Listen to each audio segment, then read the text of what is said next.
best hunters in the world are masters of hunting, sure, but they're also masters of concealing themselves. Yet you still found it. Uh-huh, I think so too. Gene created Greed Island with the help of 10 of his close friends. Dune enlists for 2 of them.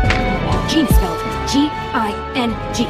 Oh, I see. So Neat is an anagram.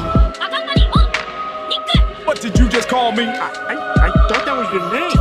Halo teman-teman kos-kosan, gimana kabar kalian? Baik-baik saja kan? Sesuai janji Abdi Kos di video sebelumnya tentang kekayaan Ging, di mana Abdi Kos membahas kalau salah satu sumber kekayaan utama Ging adalah dengan menjadi salah satu Game Master Greed Island.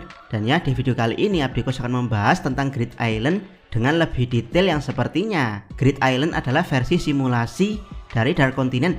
Greed Island di sini bukan cuman dari gamenya ya, tapi dari seluruh cerita arc-nya. Kenapa game ini adalah simulasi yang sengaja dibuat Togashi untuk memperkenalkan Dark Continent.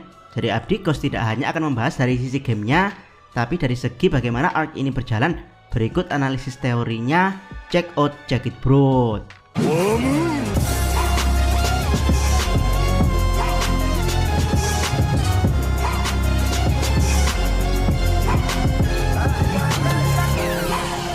Pertama, Ging adalah pemilik salinan asli buku Don Fridge. Ingat ya, video ini hanyalah sebuah teori. Kalian sadar gak sih? Kalau Ging menjelaskan ke tim Bionetero lebih detail daripada Steiner menjelaskan ke petinggi V5 generasi sekarang tentang Dark Continent.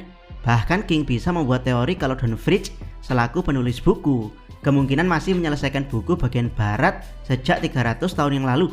Dari sini Abdi Kos mempunyai kecurigaan kalau Ging sebenarnya memiliki buku salinan asli yang dulu ditulis Don Fridge, karena dia memang seorang hunter reruntuhan alias arkeolog hunter, dan dia adalah keturunan langsung dari Don Fridge. Buat yang tidak paham timelinenya, 300 tahun yang lalu Don Fridge pulang dari Dark Continent dan menyebarkan buku bagian timur tentang Dark Continent, tapi oleh masyarakat saat itu bukunya malah dianggap fiksi. Namun ya, setelah 100 tahun V5 menyelidikinya dan sadar kalau buku tersebut adalah jurnal fakta bukan fiksi, V5 menarik peredaran buku tersebut dan melarang total perjalanan ke Dark Continent lewat sebuah perjanjian khusus 200 tahun yang lalu. Dan ya, yang beredar di masyarakat adalah buku salinan yang sudah disensor sehingga tampak seperti karya fiksi, bukan manuskrip jurnal aslinya yang belum diotak-atik. Teori dari Abdi Kos, Ging akhirnya menemukan manuskrip asli tersebut, menghafalnya dengan detail lalu menyembunyikannya. Itulah kenapa Ging pada akhirnya lebih expert dalam menjelaskan buku Journey to the New World milik Don Fridge, di mana dengan pengetahuan expert tentang Dark Continent ini membuat Ging mampu menciptakan kartu-kartu yang efeknya hampir mirip seperti bencana atau sumber daya dari Dark Continent. Yang paling tampak tentu saja kartu Angel Breath yang terinspirasi dari sumber daya tanaman Herb of All Illness dari Dark Continent. Untuk lebih detailnya kartu-kartu tersebut Abdi Kos akan bahas di video terpisah. Kedua, kesulitan untuk main Greed Island dan pergi ke Dark Continent. Ging menciptakan Greed Island dan dijual dengan harga 5,8 miliar Jenny alias 580 miliar rupiah.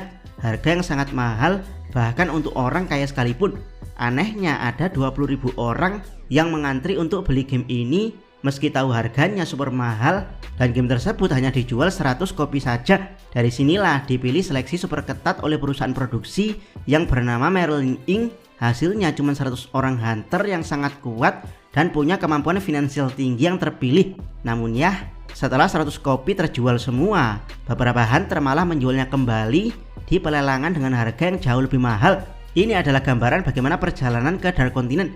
Kakin hanya membuka kuota kapal Black Whale generasi pertama sejumlah 200.000 orang. Itu pun sudah kepotong kru resmi dan undangan khusus yang jumlahnya ribuan. Jadi sisa kuota gratis dari Kakin ini harus lewat seleksi ketat, tidak tanggung-tanggung. Ada 1.300 orang yang tersingkir dari satu orang terpilih. Jika satu orang ini mengisi kuota undian untuk 100.000 orang saja, total ada 130 juta orang yang mendaftar. Jadi ya, dari proses seleksi pemain dan penumpang kapal, kesulitan keduanya hampir mirip. Ketiga, Batera mirip Kakin. Sudah Abdi Kos jelaskan sebelumnya kalau di antara 200.000 orang ada yang memang kru kapal yang dipekerjakan Kakin dan mendapat bayaran. Untuk tim Bionetero, bayarannya berkisar 1,5 miliar Jenny untuk tim inti dan 200 juta Jenny untuk tim cadangan yang kebanyakan berasal dari tentara bayaran.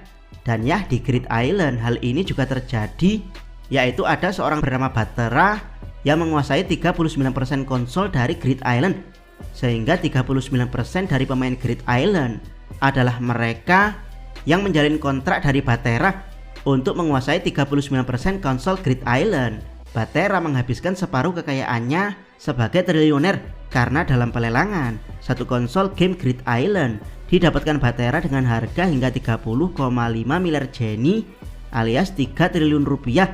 Jadi Batera adalah kakinya Greed Island, dan sama seperti tim Bionetero, Batera juga menjanjikan uang kemenangan untuk tim yang berhasil menamatkan game Greed Island, yaitu uang tunai sejumlah 50 miliar Jenny. Keempat, kemiripan Razer dan Gatekeeper Dark Continent.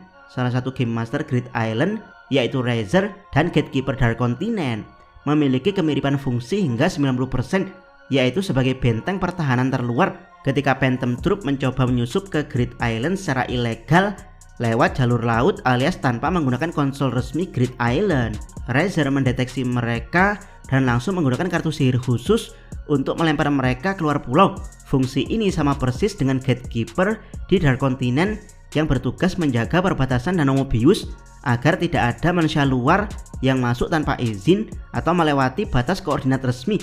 Selain Razer juga bertindak sebagai bos pelabuhan. Dia juga yang menguji kelayakan emisinen pemain lewat pertandingan dodgeball hidup mati. Gatekeeper di Dark Continent juga dikenal membenci orang yang tidak sopan dan menuntut negosiasi serta syarat yang sangat berat, bahkan seringkali berujung bencana bagi siapapun yang ingin lolos dari pintunya. Kelima, Elena dan Etta mirip The Guide Dark Continent. Selain Razer yang mirip Gatekeeper, Game Master Elena dan Etta juga memiliki kemiripan fungsi dengan The Guide alias pemandu Dark Continent. Etta bertugas di gerbang masuk awal untuk menyambut pemain dan menjelaskan aturan mekanik dasar game. Sementara kembarannya yaitu Elena bertugas di pelabuhan keluar untuk memeriksa kartu lift. Di Dark Continent, The Guide adalah entitas spiritual atau makhluk ajaib yang dipanggil oleh Gatekeeper khusus untuk menuntun kapal manusia menyeberangi batasan laut dunia luar. Tanpa The Guide, navigasi manusia akan tersesat dan hancur di lautan bebas Dark Continent. Selain itu, penonton sering melihat Elena dan Etta berbicara secara datar, kaku dan monoton layaknya program komputer. Karakter kaku ini sangat mirip dengan deskripsi The Guide di Dark Continent yang bergerak murni berdasarkan kontrak hukum alam alias perjanjian kuno, bukan berdasarkan emosi kemanusiaan. Keenam, makhluk Greed Island layaknya makhluk Dark Continent. Ketua Isaac Netero saat menceritakan pengalamannya waktu muda ke Dark Continent menjelaskan mengapa tempat tersebut tidak bisa diselesaikan dengan adu kekuatan atau kekuatan pertarungan yang biasa. Ketika Netero pergi ke sana secara ilegal bersama Zigzoldyck dan Line, dia menarik sebuah kesimpulan besar yang mengubah pandangannya tentang kekuatan. Netero adalah seorang yang gila pertarungan. Dia mendedikasikan hidupnya untuk mencapai puncak bela diri demi mengalahkan lawan dalam duel 1 lawan 1. Namun di Dark Continent, Netero kecewa karena tidak ada konsep menang atau kalah melawan musuh. Musuh di sana bukanlah petarung, melainkan alam, iklim, virus, dan kutukan. Netero mengatakan bahwa sekuat apapun pukulan Nenmu, kamu tidak bisa meninju virus, menjegal malapetaka, atau menentang duel tanaman beracun. Di sana satu-satunya hasil yang ada hanyalah dimangsa atau bertahan hidup. Netero menegaskan bahwa para hunter pergi ke dunia luar biasanya untuk mencari kemenangan atau membuktikan bahwa diri mereka adalah yang terkuat. Namun Dark Continent adalah wilayah milik alam liar yang terlampau besar. Manusia di sana sangat kerdil, pulang dalam keadaan hidup saja sudah merupakan sebuah keberuntungan luar biasa karena tidak menemukan kepuasan bertarung yang dia cari. Netero akhirnya memutuskan untuk pulang dan melarang ekspedisi ke sana selama dia hidup. Dan ya, penjelasan Netero ini agak mirip dengan konsep game Greed Island. King Fridge tampaknya sangat memahami keluhan Netero ini. Oleh karena itu, dia mendesain Greed Island agar mirip seperti yang dikatakan Netero. Monster-monster penghuni Greed Island seperti Cyclops, Bubble Horse, Hyper Puffball, Melanie Lizard, dan Radio Red diciptakan untuk memiliki aturan absolut. Seseorang tidak bisa menang hanya karena auranya besar. Mereka harus tunduk pada mekanisme ekosistem game seperti mencari titik lemah atau menggunakan kartu mantra yang tepat. Game tersebut melatih para hunter untuk membuang kesombongan mereka dan mulai mengasah kemampuan analisis, manajemen sumber daya, serta adaptasi level ekstrim. 3 elemen vital yang mutlak dibutuhkan untuk tidak mati konyol di Dark Continent. Ketujuh, Great Island kemungkinan adalah simulasi Dark Continent. Yoshiro Togashi merancang arc Great Island dengan sangat jenius di mata penonton awam. Great Island hanyalah arc game video RPG, namun dalam gambaran besar fiksi Togashi, Great Island adalah sebuah ruang simulasi untuk petualangan RPG ke dunia antah berantah yang lebih besar, yaitu Dark Continent. Sang pencipta utama game yaitu King Fridge, melalui buku warisan leluhurnya yang sudah dia khatamkan, pada akhirnya mengambil kesimpulan bahwa mentalitas manusia di dunia biasa akan langsung hancur jika menghadapi ancaman level horror kosmik di luar danau Mobius.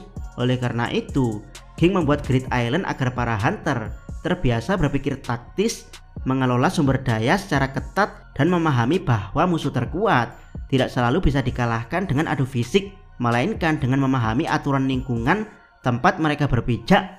Meski game Great Island sudah tamat, tapi game ini masih bisa dimasuki. Untuk apa? Jelas untuk simulasi yang lebih ringan di Dark Continent daripada sebelum game ini ditamatkan.